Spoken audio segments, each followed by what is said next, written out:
con miembros del Poder Judicial. Y nuestro compañero Gilberto Ruiz ya está con la camarista Silvana Luraghi, que es la coordinadora de la Oficina Técnica Penal. Queremos hablar con ella algunos temas, como por ejemplo el tema de las tobilleras, que la ministra Carolina Llanes en el tema de la sesión de la Corte instó a los jueces a usar más el tema de las tobilleras. Pero ya les saludamos. No sé, Gilberto, si me escuchás o con la doctora directo. Buen día. ¿Qué tal? ¿Cómo le va, Carlos? Un saludo a la audiencia. Así es, ya estamos en compañía de la doctora Silvana Luraghi, justamente sobre el tema de las tobilleras. Hay una cantidad determinada de tobilleras de las cuales aproximadamente 10 a 15% se están usando actualmente, y lo que decía justamente la doctora Carolina Llanes también, la necesidad de que los jueces dispongan la utilización de acuerdo al perfil, digamos, de los casos. ¿Qué tal, doctora? ¿Cómo le va? Buenos días. Buenos días a todos, buenos días Carlos y buenos días a la audiencia. Buenos Carlos, días. te dejo en comunicación con la doctora. Bueno, gracias Gilberto, muy amable. Doctora, un gusto, gracias por tu tiempo, doctora. Y así como te preguntó Gilberto, ¿qué podés decirnos? ¿Qué dato podés brindarnos? Todos los detalles, cómo luego se hace para usar la tobillera, si se tiene que pagar, si no se tiene que pagar, y las estadísticas que tienen ahora, qué es lo que están haciendo desde la Oficina Técnica Penal. Bueno, cómo no, Carlos.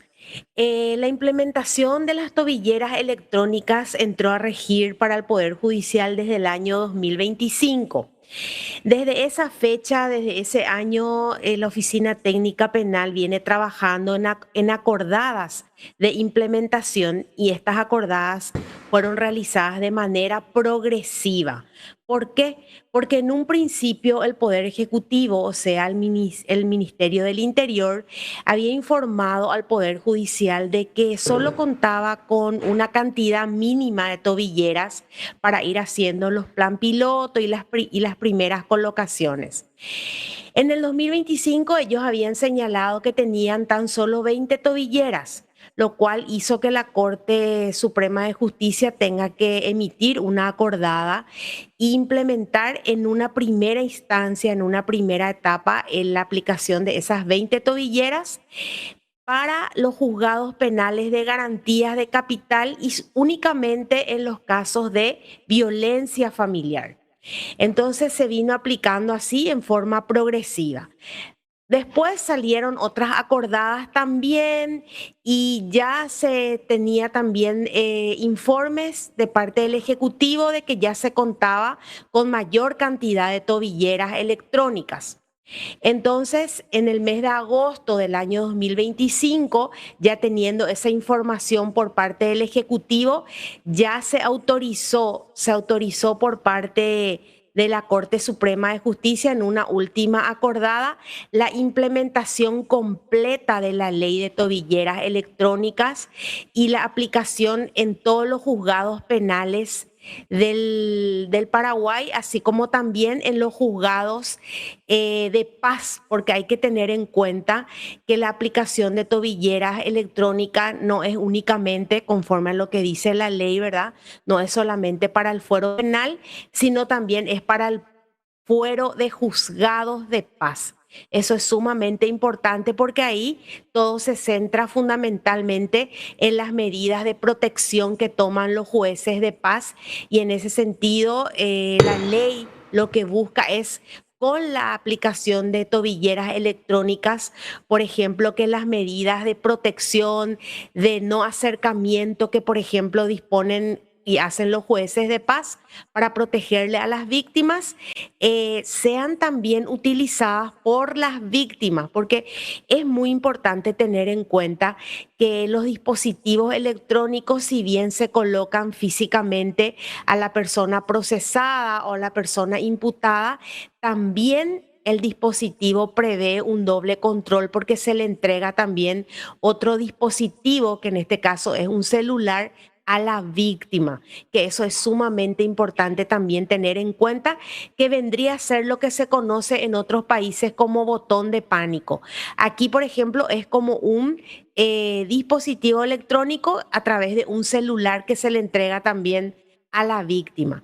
O sea, es también para los juzgados de paz, para el fuero penal, los jueces penales, ya sean del fuero ordinario o del fuero especializado, pueden utilizar y pueden aplicar las tobilleras electrónicas, y también el fuero penal adolescente.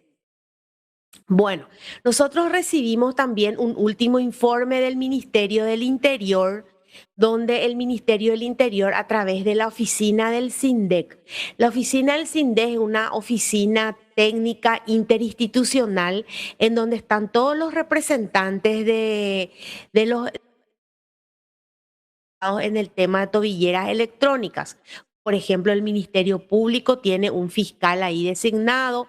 Nosotros también desde el Poder Judicial le tenemos a la jueza Luz Rosana Bogarín y a mí como representantes en el SINDEC.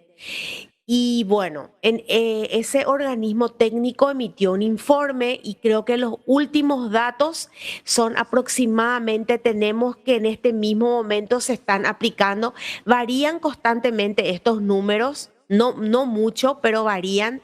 Y en el último informe teníamos un total de 141 tobilleras en todo el país, ¿verdad? En distintos juzgados, ya sean la mayor cantidad en los juzgados penales, ¿verdad? Entonces, ese fue el último número que se remitió a la Corte Suprema de Justicia. Lo que en la última plenaria también, a través de la ministra encargada de la Oficina Técnica Penal, se instó es a la aplicación del uso de tobilleras electrónicas, teniendo en cuenta que se encuentran disponibles 1000 tobilleras electrónicas y tenemos un número, como les dije, de 141. Entonces, se hizo también un estudio de datos estadísticos de arrestos domiciliarios que fue emitido por el Ministerio del Interior, en donde se ve que hay muchísimas órdenes judiciales de arresto domiciliario, pero sin tobilleras electrónicas. Y a eso es lo que apunta la Corte Suprema de Justicia, a instarle a los jueces penales a la aplicación de tobilleras electrónicas, sobre todo en los casos de arresto domiciliario, a fin de que el control sea más efectivo. El control tecnológico siempre es más efectivo porque hoy día las disposiciones judiciales de arresto domiciliario sin tobilleras, realmente el control de ese arresto domiciliario queda en algunos casos por parte de la Policía Nacional, por un guardia que se monta frente a la casa, pero no se puede para todos los casos. Por razones obvias, la policía no tiene la capacidad de poner guardias en cada domicilio donde se haya dispuesto una medida de arresto domiciliario. Entonces, teniendo en cuenta que tenemos esta herramienta que nos ayuda al control efectivo de los arrestos domiciliarios, entonces desde la Corte Suprema de Justicia lo que se instó es a que si un juez aplica un arresto domiciliario y siempre y cuando las circunstancias del caso lo ameriten, se aplique también en la implementación de la tobillera electrónica. Y sobre todo también hacer hincapié en que las tobilleras electrónicas no es solamente para controlarle al imputado o al condenado, sino que también, sobre todo, la gran utilidad radica en que en algunos casos, como por ejemplo los casos de violencia familiar, los casos contra la integridad sexual de las personas, también robos agravados, lo importante es que también la víctima acceda a un dispositivo electrónico en los casos en los cuales los jueces hayan dispuesto, por ejemplo, el no acercamiento, las restricciones de acercamiento a las víctimas. Entonces, para que la víctima también pueda comunicarse rápidamente con las autoridades del ONDEC, de la Policía Nacional, que funciona como si fuese una 911, en donde la víctima al implementar el uso del botón, en este caso es el dispositivo electrónico, actúa como un botón de alerta, de pánico. Entonces rápidamente también la Policía Nacional se acerca hasta la víctima y le ofrece toda la ayuda que está solicitando las víctimas en estos casos. Por eso también es muy importante que se tenga en cuenta esas circunstancias de protección a la víctima. Es decir, que los dispositivos electrónicos cumplen una doble función, por eso son útiles. Nos ayudan a controlarle a los imputados y a los condenados y por otro lado nos ayudan a protegerle también a las víctimas. Atendiendo esta explicación, doctora, en los casos que mencionaste justamente de violencia familiar, de coacción, etcétera, etcétera, en ese tipo de hechos punibles, además, de acuerdo a la estadística, hay un montón de, entre los hechos punibles más frecuentes es los de violencia familiar. ¿Por qué entonces, al tener una estadística de 141 tobilleras en todo el país, no se compadece si yo tengo, por decirte, 1.400 casos de violencia, es poquísimo, o 14.000 casos de violencia y se aplica solamente en 141 casos la tobillera, vamos a suponer entre el 1 o el 10% vamos a ir? ¿Por qué se da esa situación? ¿O los jueces no están entendiendo bien o hay un costo elevado o no hay ningún costo para entender un poco mejor todo esto, doctora? Sí, hay algunas cuestiones que obviamente los jueces tienen que cumplir para la aplicación de tobilleras electrónicas, son pasos y requisitos que están en la ley.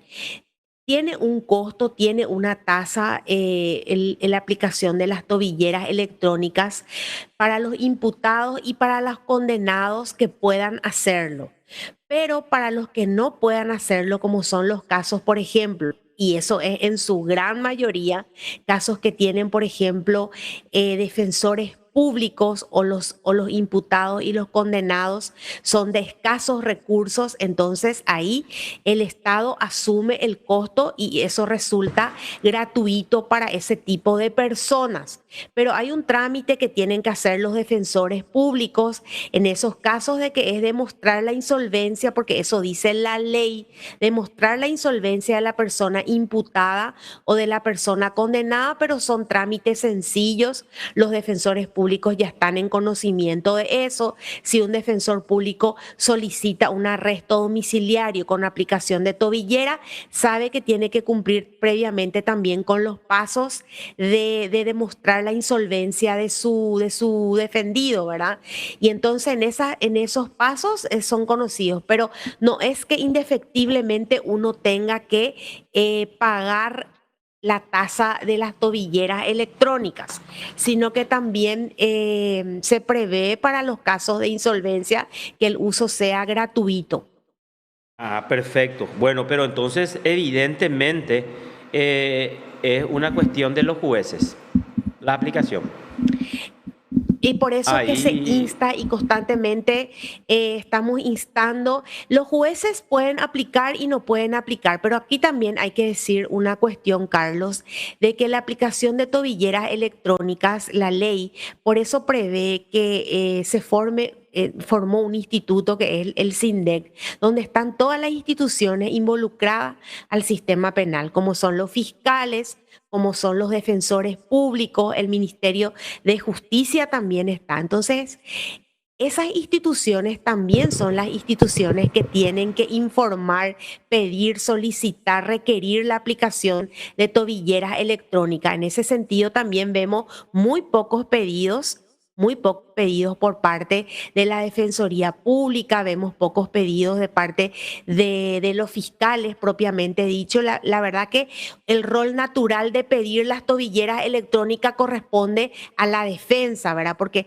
finalmente terminan siendo medidas menos gravosas.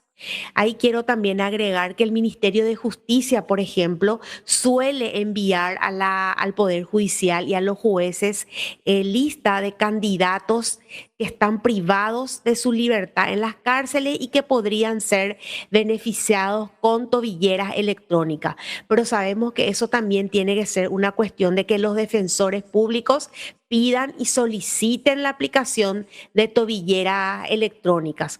No obstante, Carlos, también sabemos que es obligación de los jueces penales de garantía la revisión cada 3 meses de las medidas cautelares. de prisión preventiva y de oficio también pueden aplicar medidas menos gravosas como el arresto domiciliario y ahí aplicar las tobilleras electrónicas. Pero no solamente esto es problema, la no aplicación no es problema de una sola institución, sino de ir animándose todos los sujetos que intervienen en el sistema judicial y que para pedir las tobilleras electrónicas, solicitar la tobillera y que el juez aplique. Es complicado, yo reitero, entonces no es, o sea, es una cuestión de insistir y de coordinar entre, porque la mayoría también de las personas, no digo esto, pero son de nivel de escasos más recursos los involucrados en violencia familiar. Si vamos a mirar, yo creo que ustedes manejan bien esos datos, ¿verdad? O porque no se da frecuentemente en la gente de nivel alto, ¿verdad? Aunque se da también, pero ustedes manejan estas estadísticas y es del nivel medio para abajo lo que se da con frecuencia esa violencia familiar, doctora. Hoy día la verdad que el tema de violencia familiar es súper complejo porque se da en todos los Ah, ámbitos. En ese sentido, la dinámica va cambiando mucho la dinámica en el tema de violencia familiar y hoy día se ve en todos los ámbitos por factores que van cambiando mucho también. Pero sí, Carlos, es una realidad de que, por ejemplo, en los centros penitenciarios, lo que se observa que la mayor cantidad de personas privadas de su libertad por estos hechos punibles cuentan, por ejemplo, la mayor cantidad de ellos con defensa pública, mm. lo cual es un indicativo de que estas personas son de escasos recursos. Bueno, entonces hay que insistir, hay que instar a los jueces porque, como estabas explicando, doctora, tiene su beneficio en esos casos que mencionaste de violencia familiar, tanto para la persona que va a guardar reclusión en su casa y sobre todo para la víctima. ¿Y cómo se implementa para la víctima con el celular para que pueda tener esa alerta o ese botón de pánico que estabas indicando?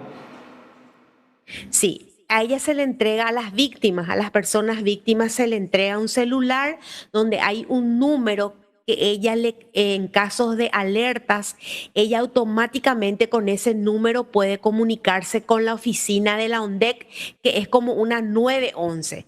En la ONDEC están los policías encargados de los dispositivos electrónicos. Fue creado para el control de dispositivos electrónicos, entonces ellos automáticamente, desde el lugar donde está ubicada la víctima, ellos envían una patrullera, una nueva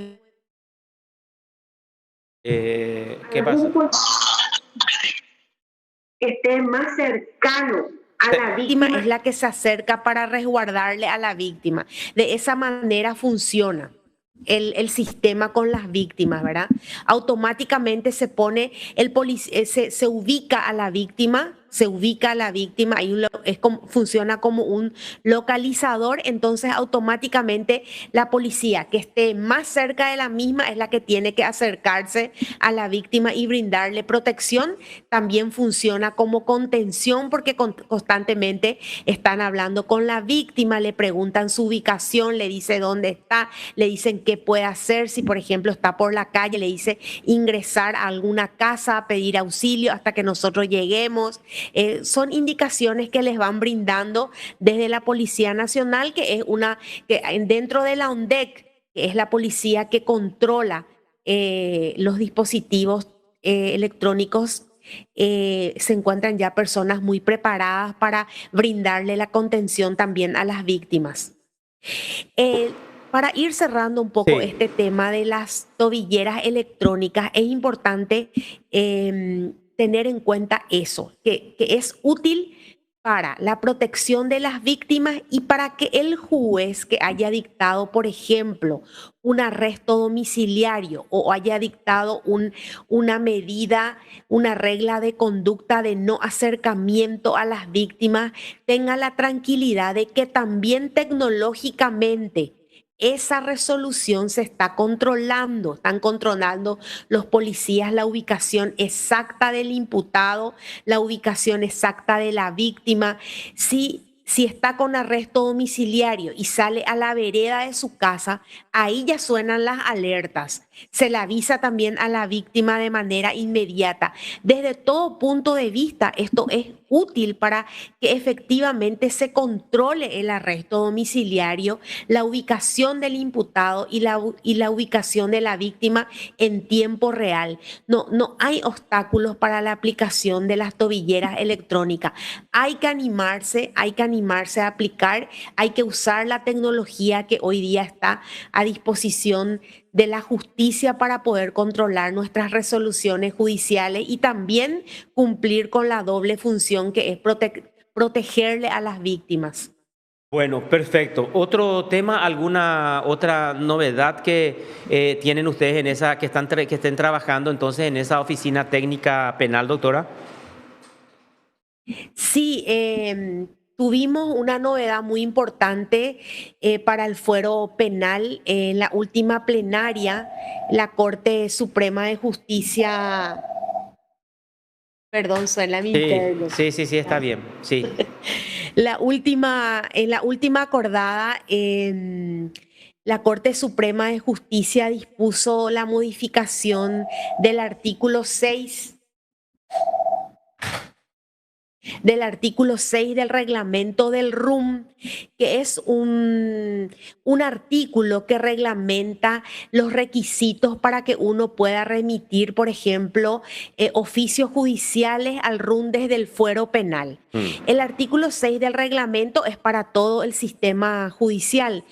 Pero nosotros en el fuero penal tenemos particularidades muy importantes al momento de, por ejemplo, un juez dicta una medida cautelar para asegurar bienes o sobre bienes. Entonces, esos requisitos, lo que se hizo con esta modificación es modificar para que realmente sea útil para el fuero penal, porque ese artículo 6 prevé ciertos requisitos que muchas veces los jueces penales, por las particularidades de las investigaciones, sobre todo las investigaciones que se hacen en el fuero especializado, que son muy complejas, como por ejemplo el narcotráfico, el lavado de activos. Ahí, por ejemplo, los datos que, por ejemplo, al principio de la investigación se tienen, muchas veces son mínimos, no son aún datos muy completos. Entonces, ¿qué es lo que hicimos? Lo que se hizo en ese sentido es modificar ese artículo 6 del reglamento y adecuar al sistema penal. Entonces, ahora los jueces penales, conforme a los datos mínimos que tengan, ya pueden estar dictando, por ejemplo, una medida cautelar sobre algún bien de hechos punibles, por ejemplo, contra el crimen organizado, etcétera. Pero también esta modificación ya le sirve también a los jueces de ejecución en la etapa ya de inscripción de bienes comisados, por ejemplo, en donde también los oficios judiciales requerían algunos requisitos, ¿verdad? Ese artículo 6, que más bien se compadecía con el proceso civil y no tanto con el penal. Entonces, ese fue el espíritu de la modificación del artículo 6 del reglamento del RUM. Y otro tema muy importante y que yo considero que realmente va a ser de suma utilidad para todo el fuero penal, no solamente para para el sistema en sí, sino para el fuero penal. Resulta ser que la Corte Suprema de Justicia dispuso la creación de una sección y de una oficina dentro del RUN que va a trabajar exclusivamente con el fuero penal, para la anotación de medidas cautelares sobre bienes dentro de los procesos penales. Y también es una oficina de comisos para también la inscripción de medidas cautelares en relación a bienes sujetos a comisos o que ya están comisados en una sentencia. Entonces nosotros creemos que este es un gran paso dentro de la comunicación que tiene que haber entre los juzgados penales y el RUN para anotar rápidamente las medidas cautelares y asegurar los bienes. ¿Con qué fin? con el fin de que estos bienes no se pierdan durante el proceso, no sean transferidos, porque esos son obstáculos que constantemente nos venimos encontrando con estos obstáculos dentro del sistema penal, sobre todo cuando se enfrenta al crimen organizado en cuestiones de narcotráfico, lavados de activos, trata de personas. Entonces yo creo que este es un gran paso que se dio dentro del Poder Judicial, porque la comunicación con el RUM de los jueces penales va a ser directa, más ágil, con más celeridad para la aplicación rápida de medidas cautelares. Y esto también, Carlos, cabe mencionar que es en base a las recomendaciones internacionales que nosotros tenemos, por ejemplo, de Gafilat, en donde el próximo punto que Paraguay va a ser evaluado consiste en el tema de el aseguramiento de bienes, la recuperación de activos.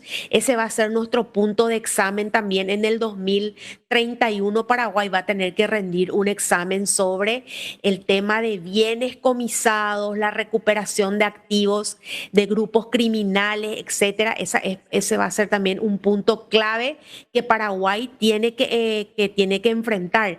Y yo creo que este paso que dio la Corte de crear una oficina de medidas cautelares y comisos dentro del RUM, específicamente dentro del RUM, es un paso importantísimo para que la comunicación entre los jueces penales y los registros públicos, que hoy es el RUM, sea rápida, sea efectiva y podamos asegurar los bienes. Ojalá, ojalá, porque hay que recordarle a la gente que casi nos aplazamos por eso. Porque no había muchos comisos. Algunos casos de los tribunales especializados los que salvaron, creo que prácticamente el único, el de los González Dar y compañía, ¿verdad? Pero tenemos que avanzar en los comisos grandes. Ahora se sumó el de Messer, ¿verdad? Que es uno de los comisos grandes. Sí, es así.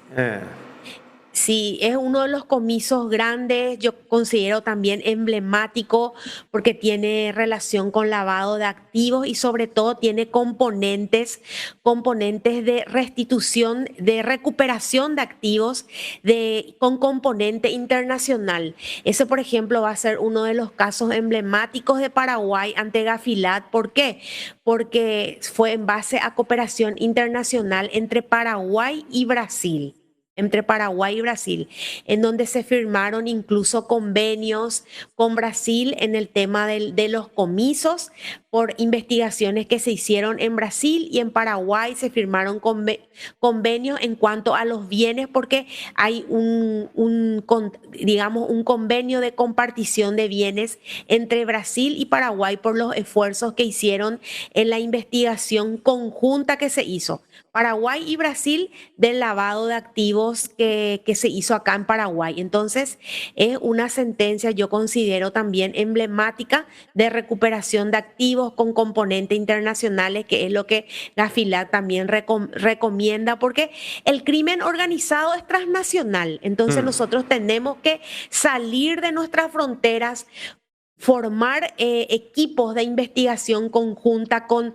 otros países, trabajar en la investigación, pasarnos información, trabajar juntos, porque es así, esto funciona así. El lavado de activos, el narcotráfico, la trata de personas nos indican que solo, acá en Paraguay solo, no vamos a poder hacer nada, ni tampoco los otros países solos. Esto ya implica esfuerzos de estados, de que trabajemos mucho en cooperación internacional.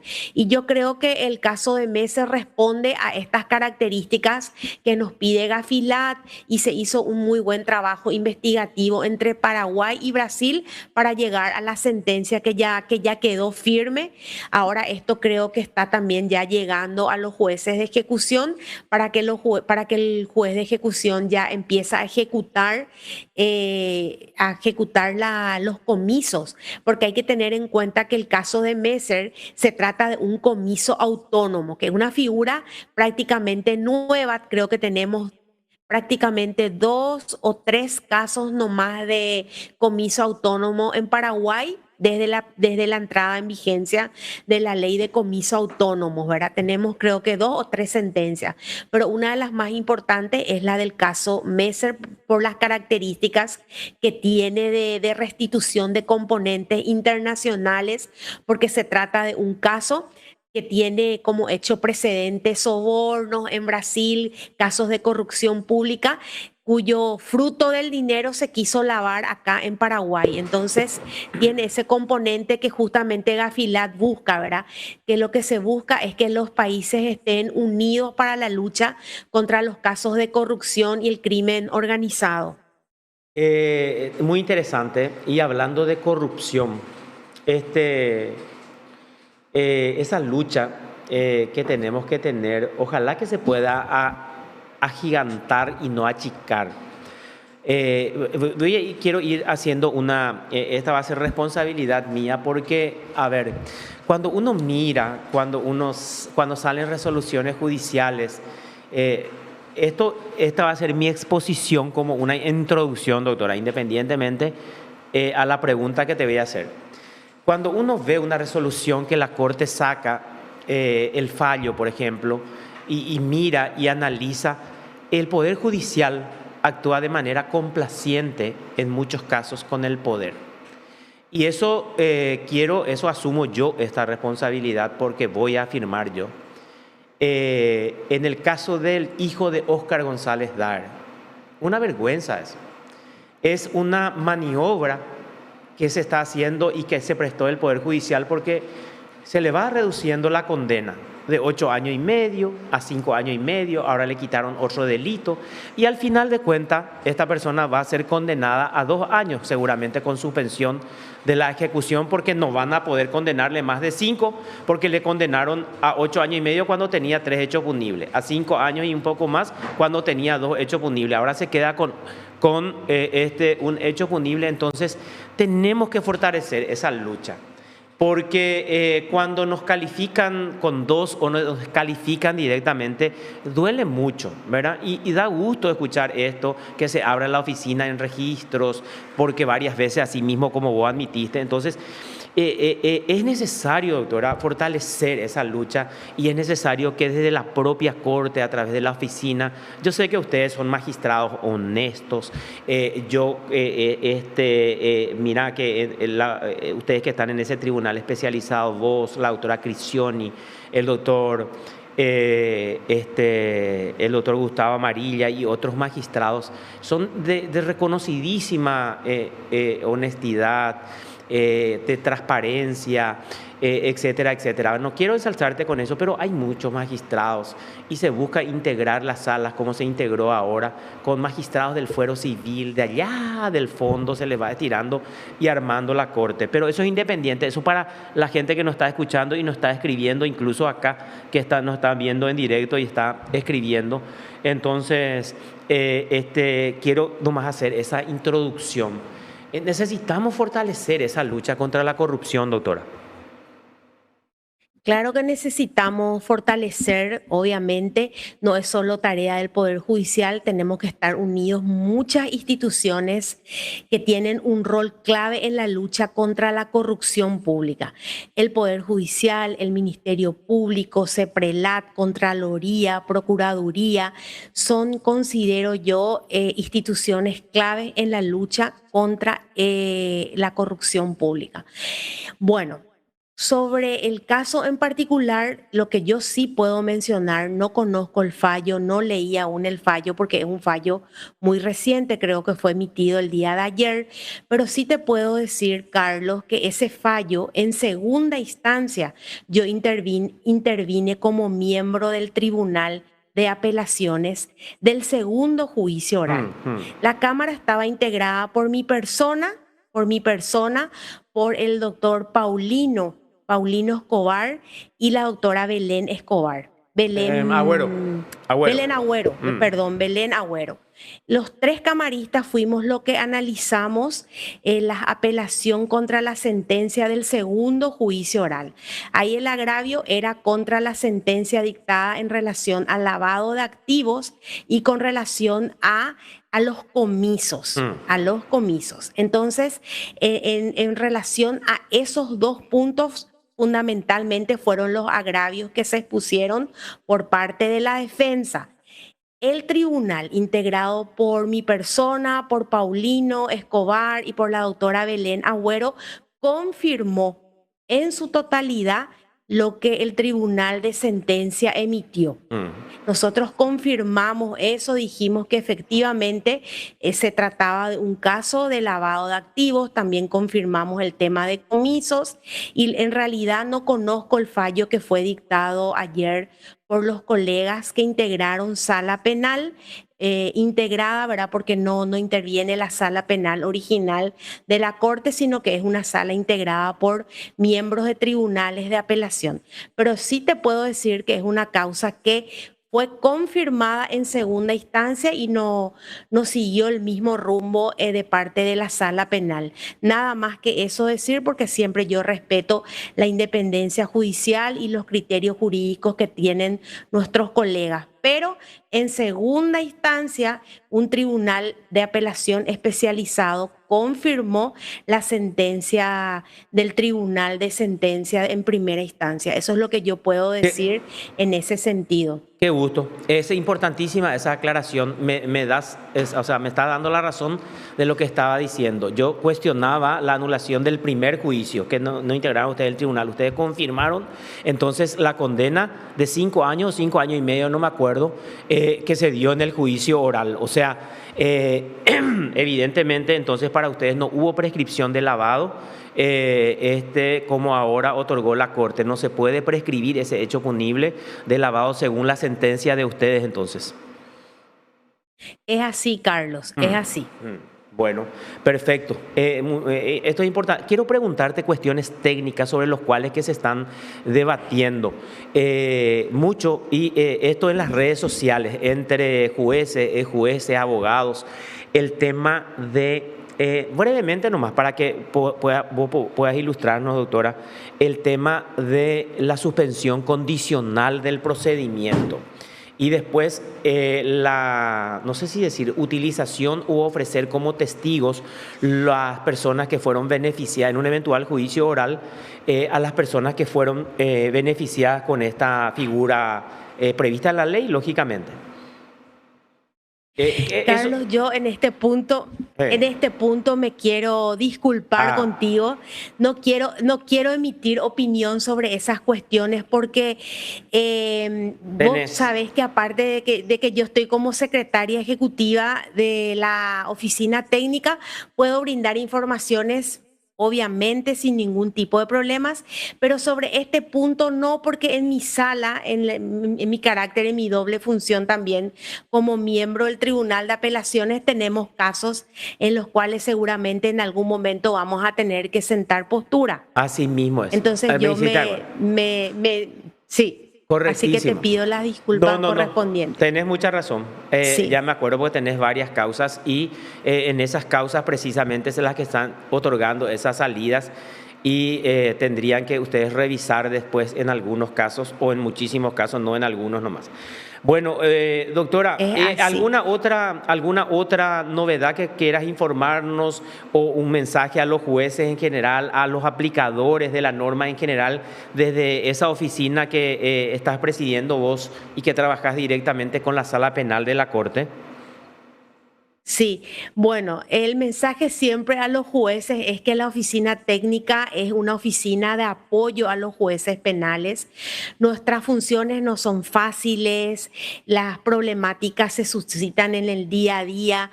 Hay muchas veces que colegas jueces del interior me llaman por teléfono, no pueden dar conmigo en casos urgentes para apagar incendios, etcétera. Pero en la mayor parte de nosotros aquí de la oficina técnica somos un equipo conformado por la ministra encargada, también por mi persona y por otros funcionarios que trabajan con nosotros acá en la oficina técnica. Siempre estamos prestos a colaborar, a ayudar, a apoyar, sobre todo en cuanto a fallos, a jurisprudencia, tratar de solucionar algunas consultas técnicas jurídicas que son elevados por los jueces de todo el país. La oficina técnica está para apoyo de los jueces penales y de todos los colegas en general. Y es una oficina que no, si bien están algunas personas designadas para la oficina técnica es de todos los jueces del Paraguay, no solamente de una persona. Es una oficina que actúa como apoyo. También tenemos las oficinas técnicas civiles, la de los juzgados de paz, que hoy día también tienen una función primordial, la de los juzgados de paz, por todos los problemas que enfrentan desde los juzgados de paz. Y bueno, nosotros estamos eso para ayudarle a los colegas en todo lo que podamos. Muchas veces no podemos responderles a todo en la mañana, resulta corta, ¿verdad? Pero bueno, estamos siempre a las órdenes de todos los jueces y también, Carlos, en la oficina técnica muchas veces se le recibió a los abogados, a los colegas que se acercan y muchas de las acordadas que ha salido de la oficina técnica ha sido también a propuesta o por indicaciones también de los abogados que se acercan y dicen a la oficina técnica, doctora, sabes que este punto, si podemos mejorar, etcétera, se le escucha también al abogado, como vos decís, siempre al abogado pasillero, y hacemos acordadas también en base a lo que se escucha o lo que solicitan los abogados para mejorar el servicio de justicia. Doctora, muchísimas gracias por tu tiempo. Que tengas un excelente resto de jornada, muy, pero muy amable, como siempre. Bueno, nosotros también acá en El Observador estamos abiertos para este tipo de información que es de utilidad y de interés para la ciudadanía en general. Que tengas un excelente resto de jornada y un buen fin de semana, doctora Silvana Luraggi. Muy amable. Muchas gracias, muchas gracias. Bueno, Gilberto, gracias por el contacto. ¿Me escuchas, Gilberto? Gilberto. Sí, señor. Hasta luego. Hasta luego. Gracias. ¿Tenés alguna consulta? No. Indicaron nomás ahora cuando estés recorriendo ya después por abajo cómo vemos las otras informaciones. Muy amable. Gilberto Ruiz, nuestro compañero, entonces Ruiz Benítez, desde tribunales. Estuvimos hablando entonces con la encargada de la Oficina Técnica Penal de la Sala dependiente de la Sala Penal de la Corte, la doctora y camarista del Tribunal Especializado Silvana Luraggi. Un tema que vamos a desmenuzar y que nos tocó justamente la doctora. Ella nos hablaba de la necesidad del comiso, de la lucha frontal contra la corrupción, de la calificación en el 2031 en Gafilat, etcétera, etcétera, y que tenemos que tener más comiso. Y bueno, ayer nos encontramos con un fallo decepcionante de la Sala Penal integrada entonces por camaristas. Y hay una camarista que votó en disidencia, pero hay otros camaristas que evidentemente se someten a algún tipo de poder, pero evidente que se prestaron a una maniobra. En este caso, los camaristas, digo con nombre y apellido, Juan Carlos Paredes del Fuero Civil y Gustavo Aguadre. Gustavo Aguadre con una segunda resolución bastante sospechosa porque ya había favorecido al ex titular de la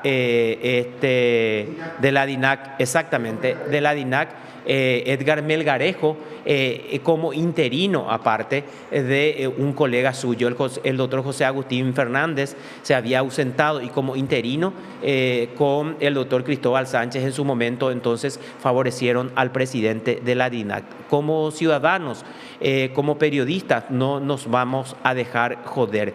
Déjense ustedes de joder y de prestarse a maniobras. Actúen como magistrados, como tienen que actuar con independencia. No se dejen someter al poder político, al poder de turno y mucho menos al poder del dinero. Las actuaciones como estas generan lógicamente comentarios y también sospechas. Y las sospechas son fortalecidas, sobre todo cuando escuchamos lo que nos dijo la doctora Luraggi, que integró ese tribunal especializado que analizó la condena de primera instancia. De ninguna manera se pudo haber dado la prescripción en el caso de lavado de dinero. Sin embargo, estos dos camaristas que integraron la corte, reitero los nombres, si de repente ahora no tenemos la foto de, por ahí buscamos Gustavo Aguadre. Pero vamos a ver, igual vamos a buscar en la pausa, Víctor, porque vamos a tener una entrevista. Reitero los nombres. Ayer justamente nosotros preparábamos en El Observador y está publicado. Vamos a dejar firme una postura y ya lo dejamos, porque así titulamos: vergonzoso, realmente vergonzoso. Y los dos camaristas que firmaron y se prestaron a esta maniobra, acá está, Gustavo Aguadre. Él es el camarista, uno de los camaristas que integró la sala penal de la Corte y se prestó a esta maniobra para ir reduciendo. Acá hay una maniobra grosera y vergonzosa para ir bajando y reduciendo la pena al señor Óscar González Chávez, hijo de el fallecido Óscar González Daer. Imagínense ustedes cómo se fue produciendo la maniobra. Hubo un juicio oral donde él fue condenado a ¿cuántos años, Toto? 8 años. 8 años fue condenado por 3 hechos punibles.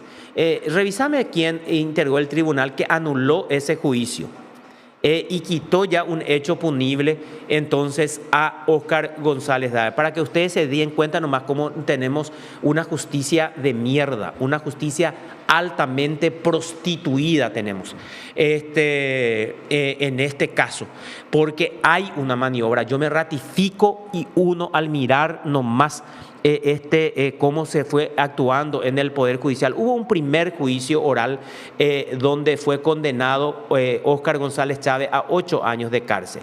Y después eso fue apelado. Una cámara de apelaciones, vamos a ver si confirmó o en dónde, pero si es en la Corte. Vamos a ir analizando bien nosotros, pero después de la pausa. Juan Carlos Paredes, si encontrás el otro camarista que siempre integra la Corte y que hace rato está y que siempre también emite este tipo de fallos altamente sospechosos. Estos fallos no son solamente que generan comentarios, sino fallos que generan sospechas, señores magistrados. Deben tener vergüenza porque ustedes tienen familia, tienen amigos. Yo no sé si qué les dice a ustedes su familia, sus amigos cuando firman este tipo de fallos. Y sobre todo, ahora lo que digo, lo digo con más seguridad después de haberle escuchado a una magistrada con tanta capacidad y honestidad como es la doctora Luraggi, que integraron un tribunal absolutamente creíble como el tribunal especializado que confirmó este fallo, y ustedes ahora de manera vergonzosa y de manera en realidad desvergonzada modificaron y prescribieron el hecho punible de lavado de dinero para que en un nuevo juicio oral este señor obtenga una pena más reducida. ¡Qué bárbaro! ¡Qué vergüenza! Ustedes son los rostros de la vergüenza realmente. Pausa y volvemos enseguida.